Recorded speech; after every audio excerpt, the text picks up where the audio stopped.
Joining me now is UST's Captain Libero, Det Pepito. Det, for the serious tayo today. Opo. Ayan. Opo. Pero ito, syempre nabanggit nga natin, ikaw ang first ever Captain Libero. Isa na yung milestone. But at the same time, right now, nasa finals na kayo. So, kamusta maging captain ng team na bumalik sa finals? So far, sobrang hirap.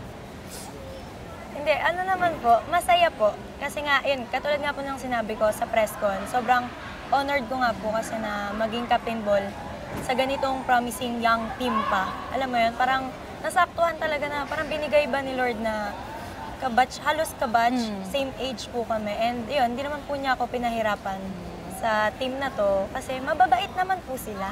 Parang labas sa ilong yung mababait naman po sila. Pero Det, alam mo, may nakikita ako online na parang isa ka sa mga pinaka, hindi nila in-expect na ganitong klase pala ng leader na kaya mong mag-command at sumusunod nga sa'yo. Pag sinabi mong budots, nagbubudots ang mga teammates mo. But kidding aside, iba pag nasa court, diba? Nakikita nila yung leadership mo. Pag sinabing Det Pepito as captain, ano sa tingin mo yung branding mo as a UST captain? Kasi si Nang quiet, si Sisi puso, si Ea no sweet. Ikaw, anong branding mo as a captain? Siguro ano lang ako, bilang captain ball sa loob, talagang masaya lang ako.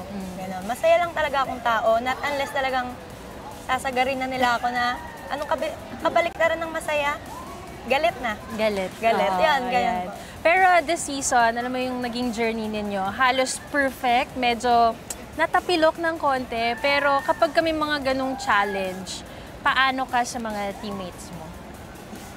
Parang may ngiti, parang feeling ka pinagalitan niyo sila. Hindi, ano lang, pagka nawawala po talaga kami, nire-remind ko lang talaga sila kung ano yung talagang purpose namin sa team na to, kung ano yung goal namin. And yung mga pinaghirapan kasi talaga namin, yun yung mga, isa sa mga pinaguhutan po talaga namin ng, alam mo yun, lakas everyday, para ma-motivate everyday. And isa pang heartwarming actually sa storyline ng UST is ikaw yung captain, but at the same time, ang dami nyo na since high school kasama na sila Coach Kung Fu, sila Coach Yani. So how does that feel for you na finally, finals ulit? Kasi syempre nung high school kayo, nagcha-championship kayo. So ngayon sa women's division, kayo ulit yung naka-experience yan.